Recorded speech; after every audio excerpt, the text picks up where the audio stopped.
Approximately 10 years ago, YouTube had a feature called the video response, which is where instead of typing in a response to somebody's video, you would do this. You would actually film a video and then sort of like you would kind of attach it to their video, and it was a video response. Then they took that feature away. Not sure why. I guess they just kind of wanted YouTube to be a form, kind of a platform of original videos rather than people having back and forth conversations. Don't know. But this is a video response to Lewis. His channel is called Free China, and recently made a video where he was asking himself the question, is it worth it to continue making videos about China kind of in 2024, where we are now? Now, I've got some notes in front of me that I'm going to be referring to here, so I'm not going to sort of go and edit your video and edit it into this video. I'm just going to basically quote what you've said. If you want to go and look at Lewis's video, the original video, the link will be in the comments, the description, etc. And I'm just going to be quoting some of the things that he said here. Now, if you're not familiar with Lewis's videos, he is someone who used to live in China and used to live in Taiwan, and has made videos in recent years about what you would call CCP shills, which is people who usually foreigners who live in China, and they kind of promote the Chinese government because that's kind of what you have to do, you know, if you want to stay there and make YouTube videos, you know, you'd better be pro CCP, boy, you know. Anyway, but if anyone else is watching this video, what this video, the overall theme of this video is going to be kind of along the lines of, you know, thinking about how you want to spend your time, and you know, is it worth making YouTube videos? If you've started, do you continue it? What, you know, how far do you take it? These are some of the things to think about. So let's get into it. At the beginning of the video, Lewis says, as 15 seconds of the video, he's been thinking about, is it worth it? And he says he's been thinking about this for a couple of months. And look, in response to that, I think to myself, if you've been thinking about this for a couple of months, then there is a significant amount of doubt in your mind as to, is this worth doing? How long do I want to continue doing this? And you probably haven't figured out what the answer is, and you might not figure it out for a wee while. But the fact that you're having doubts about it now, I would suggest that probably inside of 5 years, you will probably cease making videos about the content, the subject matter that you're making about now. And maybe you'll transition to something else, which would likely be your channel about, which you mentioned later in the video, your channel about movie locations, because, you know, maybe that's the thing that you enjoy more, and yeah, maybe that's the thing to do instead. And that's one of the things that that you observe when you watch people make YouTube videos, and that is that YouTube channels have sort of a lifespan, and usually the thing that determines the lifespan is what you do with your life. So your personal circumstances will be subject to change, and you know, you as a person also change and grow and develop, and so you change as well, and so your outlook on life changes, and the things that you're going to want to make videos about will change also. You know, change is something of a constant, and I believe this is why YouTube videos have, you know, essentially a lifespan. YouTube channels have a lifespan, I meant to say. So 1 minute 35, the views are not good, and I'm getting the shit at the bottom, and you sort of compare yourself there to the old Matthew and the Winston, Lauai 86 and Serpent ZA. I think it's important there to really try and steer away from comparing yourself to other people. There's a saying in life that your journey is not their journey, you know, and your journey is not the same as somebody else's journey. You know, regardless of what you achieve in life, how far you get, there's going to be people who did better than you, and other people that are envious of you and didn't do as well as you. Wherever you're at, there's going to be people who are greater and people who are lesser. But I think the better question to ask there is, if you're looking at things like metrics like views, watch time, subscribers, whatever measurement metrics you're looking at there, I think the better question is to ask yourself, is this really what I want to do? Is this valuable use of my time? One of the things that I picked up many years ago, and it was actually from Henry Rollins, who was, used to be a musician. Now he's kind of like a public speaker. He made the point many years ago about in life you always lose time. You never ever get any time back. With Winston and Matthew, I made a video about a year ago, sort of critical of how their content has changed, and they used to be sort of a cultural show, and now it's basically they're kind of like propagandists, and I don't think it's a valuable use of their time. I don't think it's a valuable use of anybody's time, to just to choose that's what you want to do. When I published that video, I'm sure you know the one that I'm talking about, because I know that you watched it, Lewis, and you had some comments exchanged with me in the comment section. When I first published that video, of course, generally the first thing that happened was a lot of the Winston and Matthews kind of fans come along and criticised me for making that video. But then subsequently, over the past year, as it has unfortunately continued to attract views, there's quite a lot of people actually just feel the same way I do, and it's just like, Winston and Matthews videos, it's not the same as what they used to do, and now it's just all very much negative political hit piece type stuff on their channels, and it's very stale.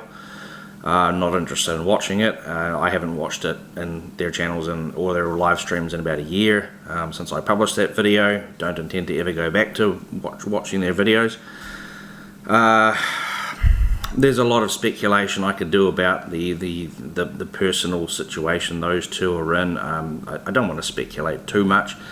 Suffice to say that I don't think that they believe in their cause probably quite as much as what they would like you to believe, because I think that I think it's a reasonable conclusion to say that those two guys are in a business, as you said, because you mentioned at 16 minutes 10 that they are in this as a business, and they will be using this as an income.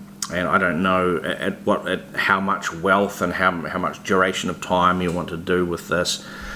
But when you are attracting millions of views, which is what they're sort of up to now, you start to make some significant money at that point.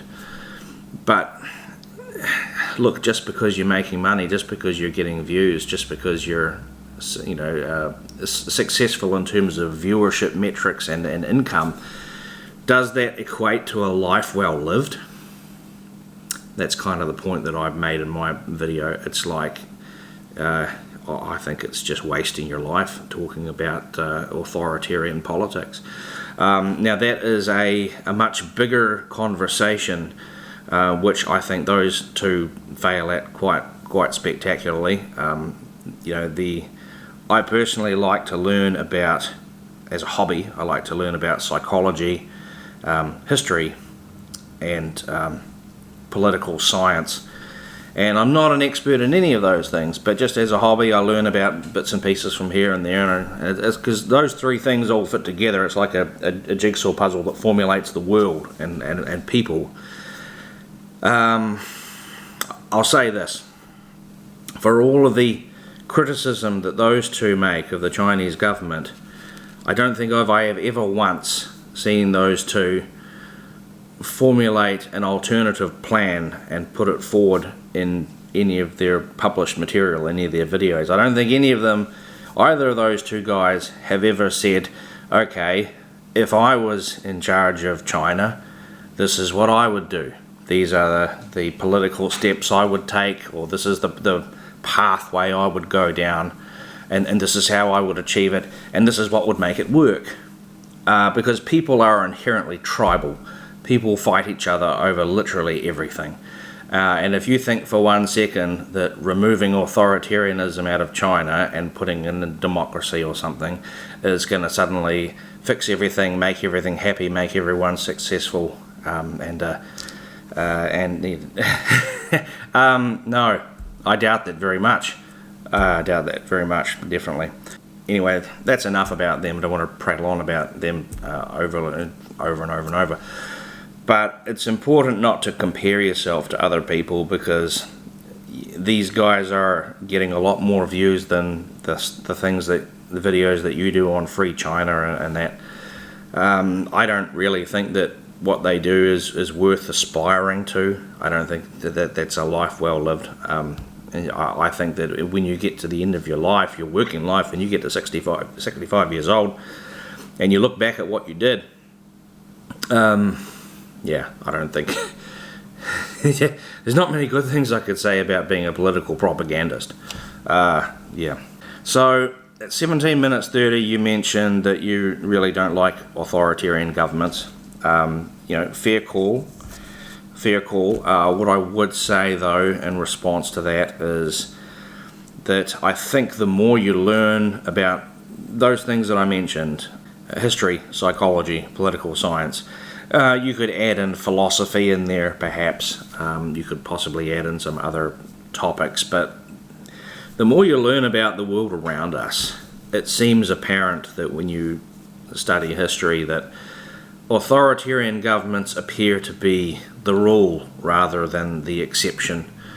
And it only seems to be really the last few hundred years that Western countries have managed to cobble together successful democracies where there are people who vote for governments and have some semblance of like happiness, productivity, well-being.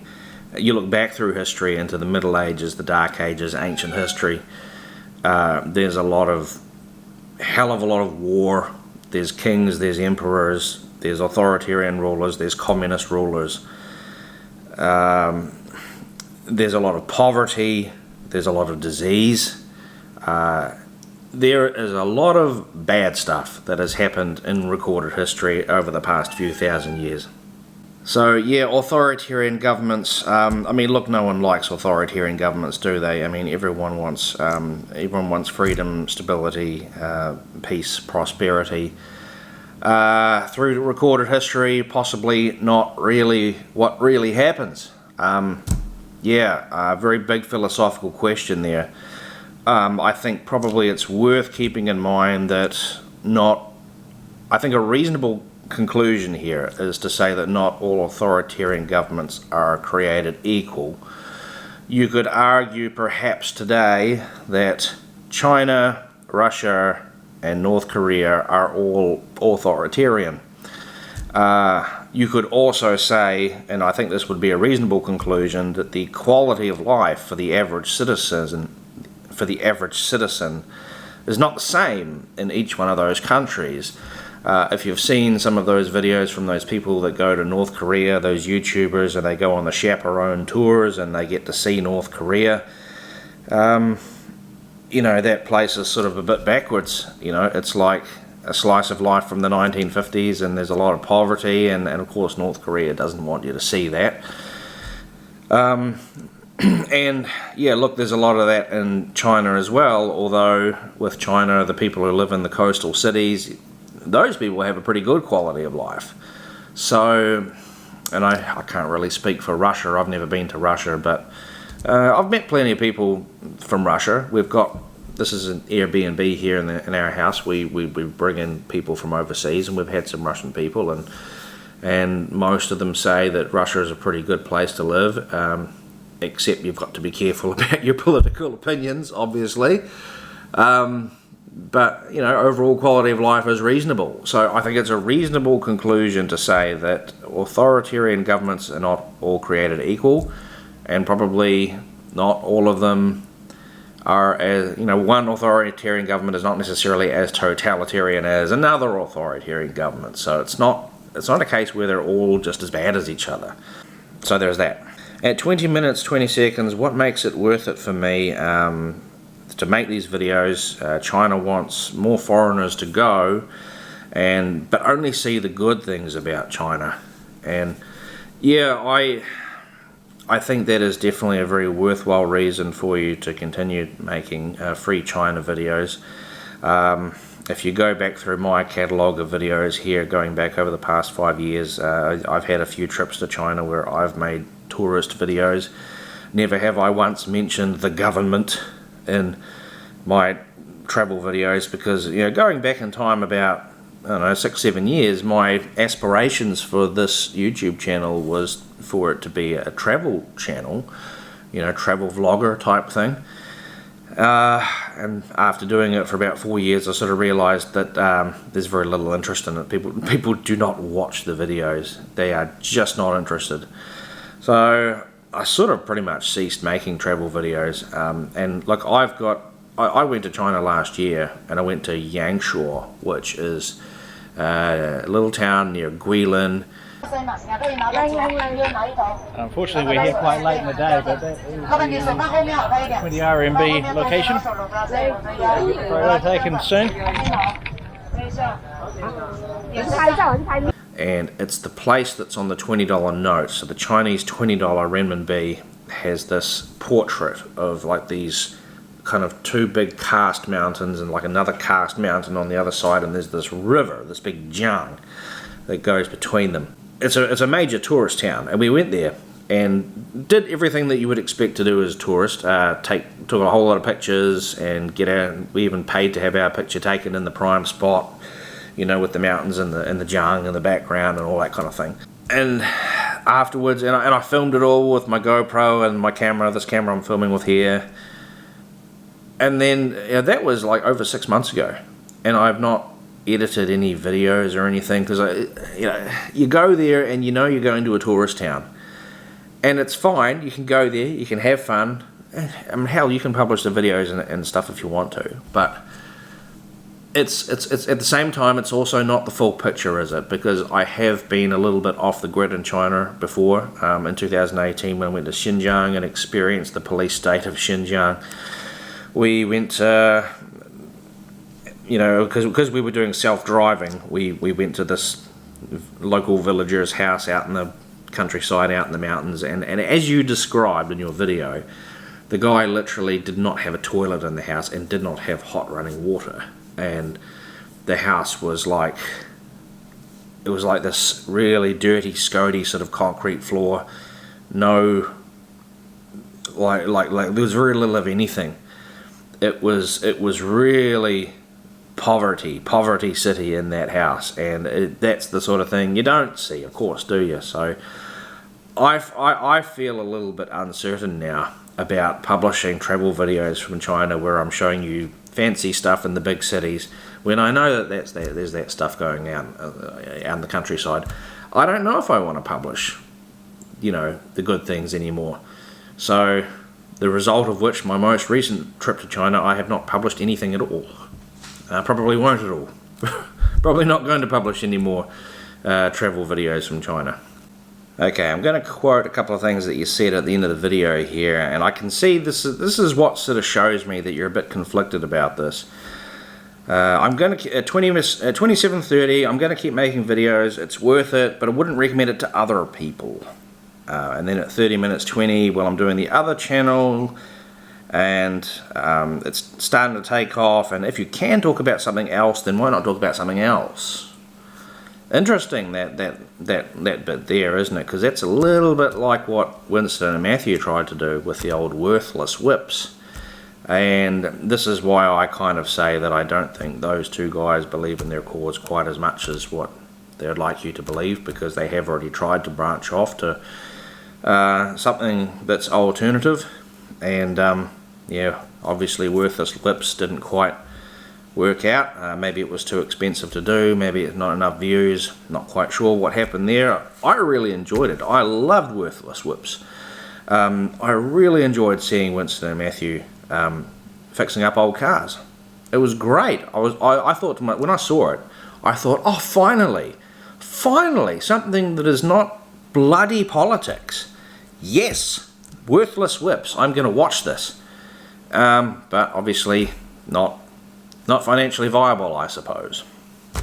So yeah, look, I can kind of see how, you know, you've got certain justifications for making the videos, but then at the same time it's like, well, you know, reasons for not doing it. And it's interesting you say that you wouldn't recommend it to other people, because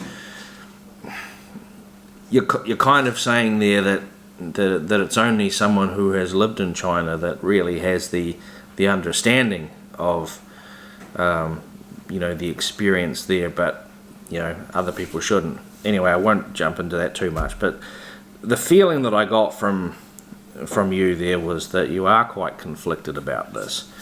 Now I'm going to backtrack here just to close out this video. I'm going to backtrack a wee bit to 4 minutes 43, and you came back to the UK, and in 2020 you started, this is you starting to make the CCP shill videos.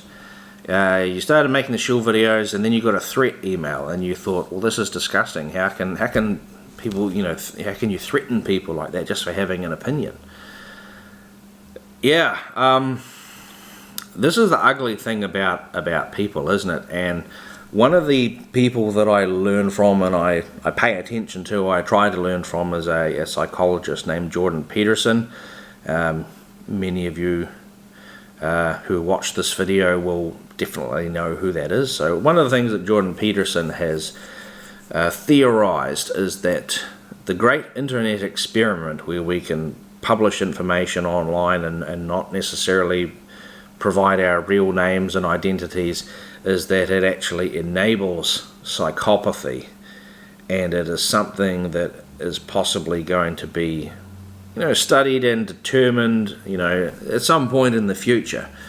And you know, we're talking about, when we say psychopathy, we're talking about all of the negative stuff that we encounter online.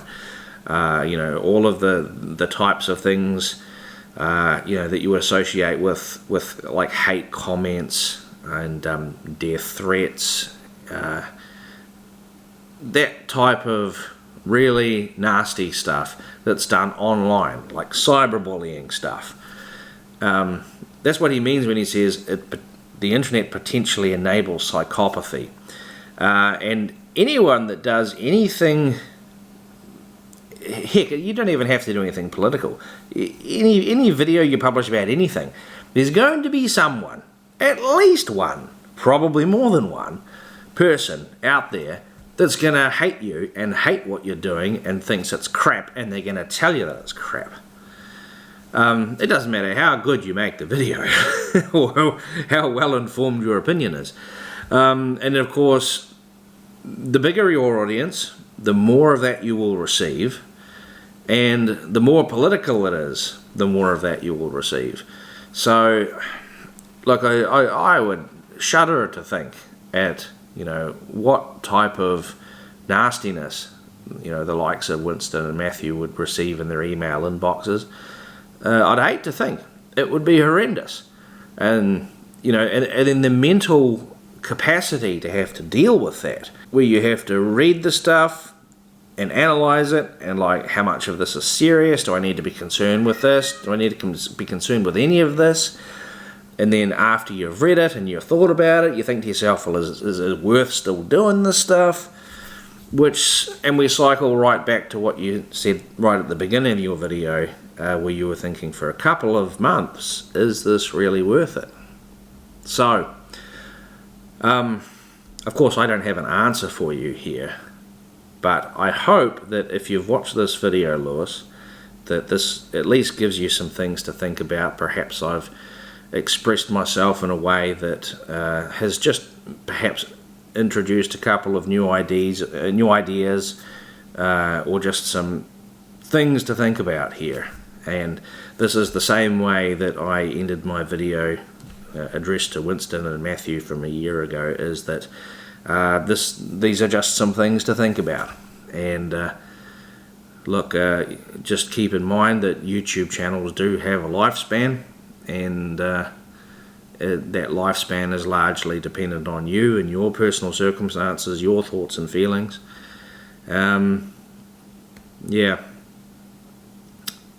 do not expect that you'll be making videos on free China forever, will you? So you'll have to give some thought as to what comes afterwards.